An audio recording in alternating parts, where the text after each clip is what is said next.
Bapa.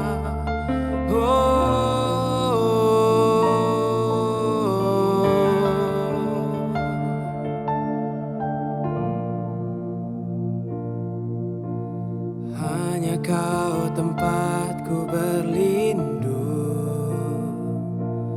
hanya Engkau laguku dan kekuatanku.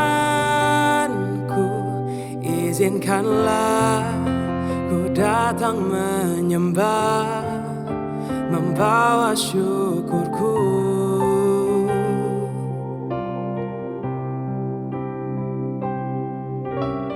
Hanya Kau tempatku berlindung, hanya Engkau laguku dan kekuatanku. Izinkanlah ku datang menyembah, membawa syukurku.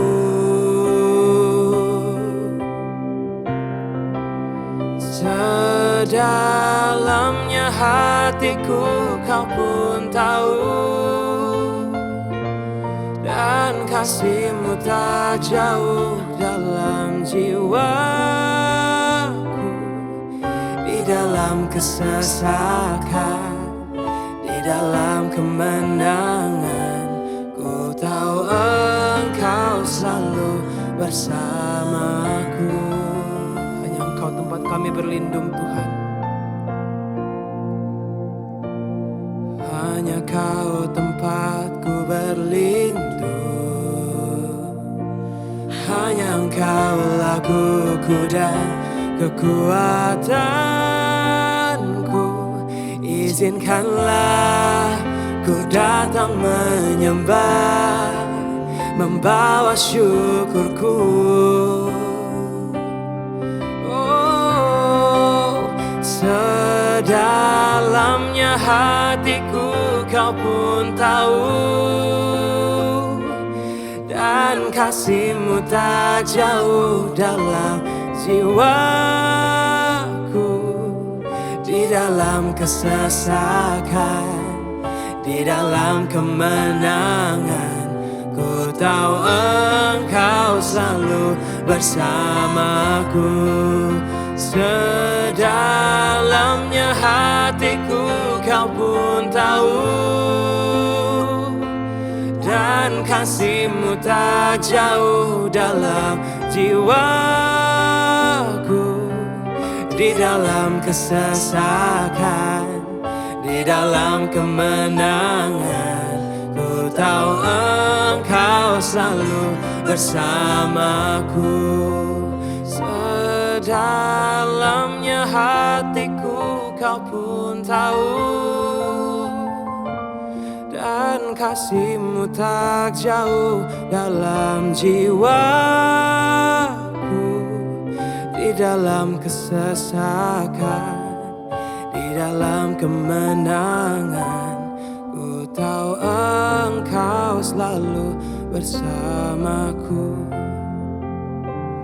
Ku tahu Engkau selalu bersamaku. Ku tahu Engkau selalu bersamaku. Terima kasih Bapa. Haleluya. Oh Tuhan. Haleluya. Terima kasih Bapa.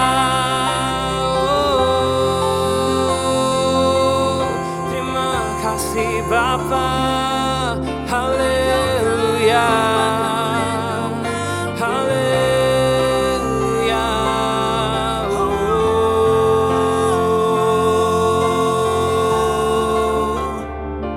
terima kasih Bapa.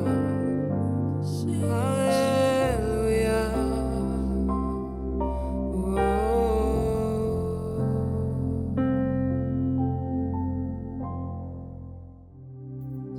Puji Tuhan, kita bisa kembali merenungkan firman Tuhan lewat Rise Up.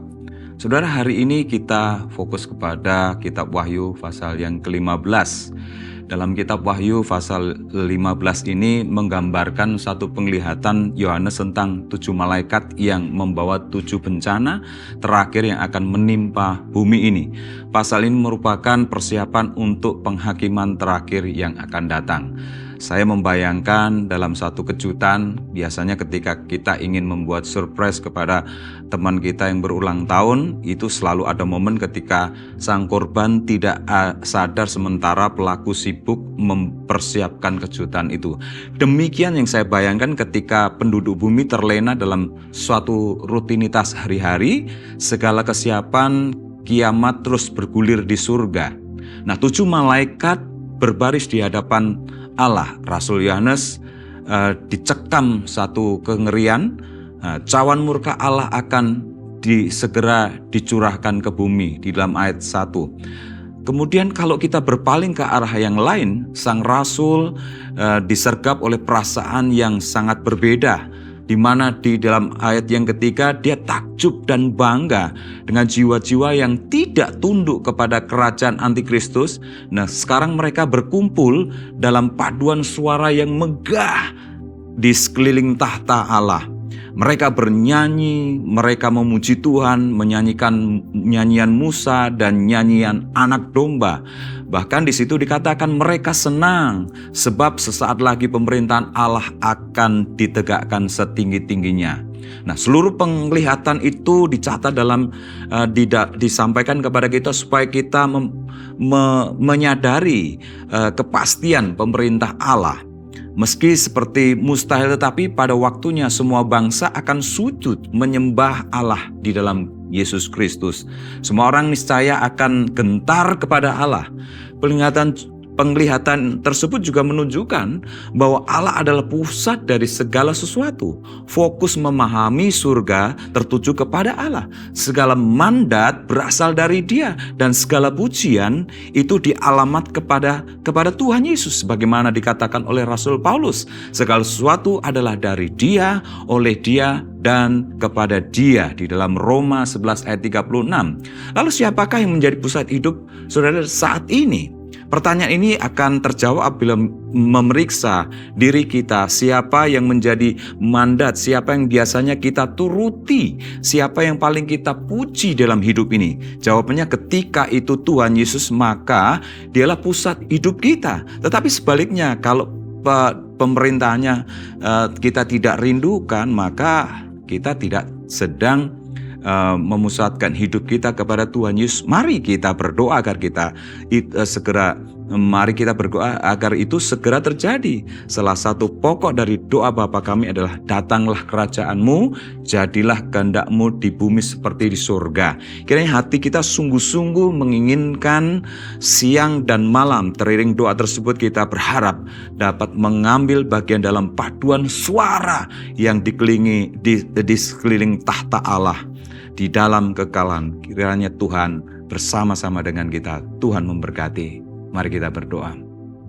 Tuhan, biarlah kami mulai hari ini terus melihat sebenarnya siapa yang menjadi pusat dalam kehidupan kami.